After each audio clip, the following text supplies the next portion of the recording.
Guys, good morning.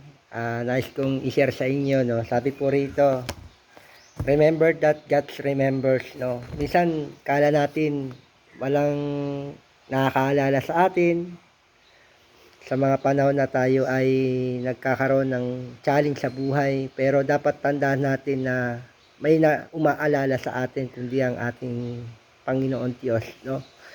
Sabi nga kalimutan man tayo ng lahat, meron hindi lumilimot sa atin ang Diyos kahit gaano pa kadami tayong nagawang sablay sa buhay.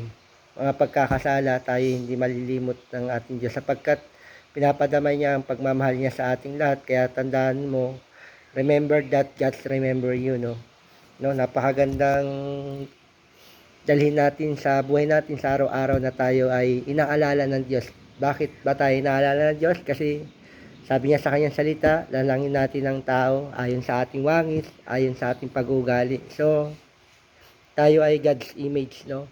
Kaya mamuhay tayo na makadiyos at wag natin dalhin yung ating buhay sa mga bagay na hindi kalugod-lugod sa Kanya. Kaya maraming salamat.